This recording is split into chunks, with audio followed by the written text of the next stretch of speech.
Assalamualaikum warahmatullahi wabarakatuh.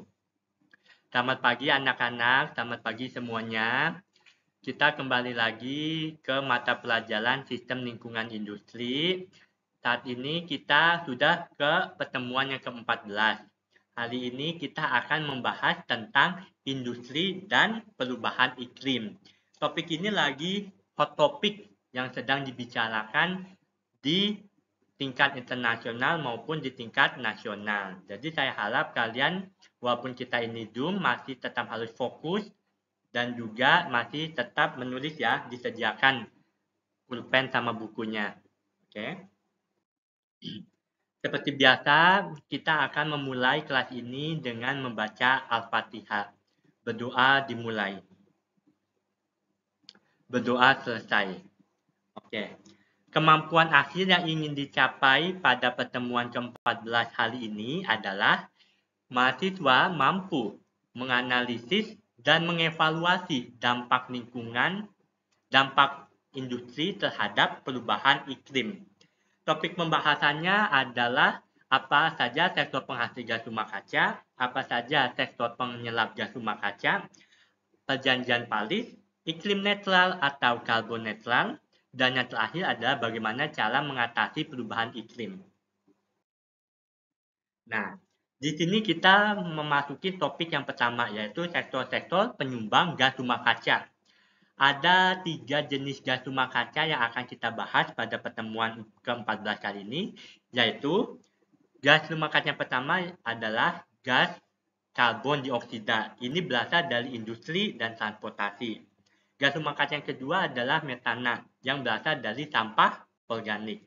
Dan yang terakhir adalah karbon fluorokarbon, yang berasal dari kulkas, AC, semprotan, dan pengharum ruangan.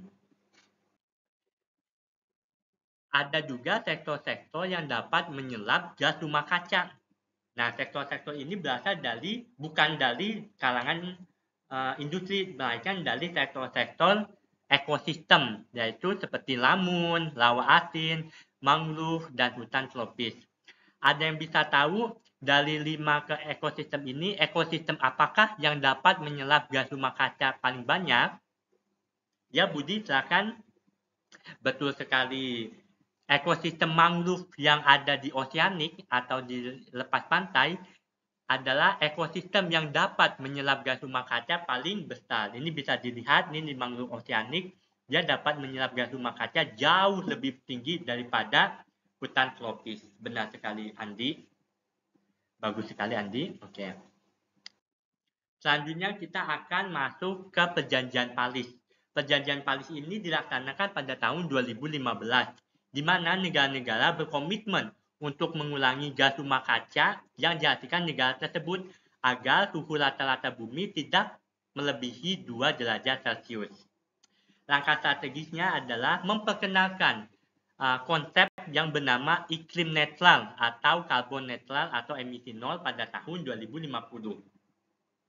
Nah, selanjutnya apa itu karbon netral? Karbon netral adalah ketika sektor penghasil gas rumah kaca ini sama dengan atau lebih kecil daripada sektor penyerap gas rumah kaca.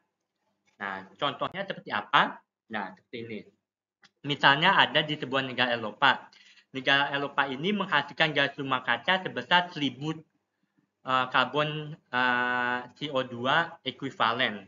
Di negara Eropa tersebut, dia memiliki 2 ekosistem, yaitu ekosistem terumbu karang dan sistem lamun laut. Nah, ya, kedua ekosistem ini dapat menyerap 300. Nah, jadi apakah negara ini sudah mencapai iklim netral? Nah, tadi kan dikatakan di contoh bahwa sektor penghasil gas rumah kaca di negara Eropa tersebut adalah 1000 ya, adalah 1000 total CO2 ekuivalen. Itu adalah satuannya. Di negara tersebut dapat menyerap gas rumah kaca sebesar 300 kan? Nah, tadi dikasih dari soal. Nah, dari sektor penghasil dan penyerap ini, mana yang lebih besar? Penghasil atau penyerap? Betul sekali.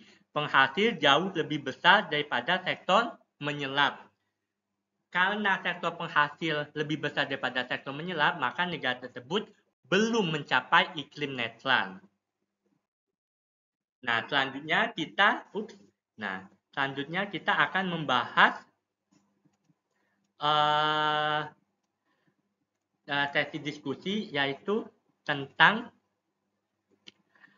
kelompok. Ini kita akan bagi ke 3 kelompok, yaitu kelompok pertama kita akan beranggotakan 3 orang masing-masing ya. Anggota pertama akan membahas tentang upaya apa yang dapat dilakukan pemerintah untuk mengurangi gas rumah kaca dari sektor transportasi.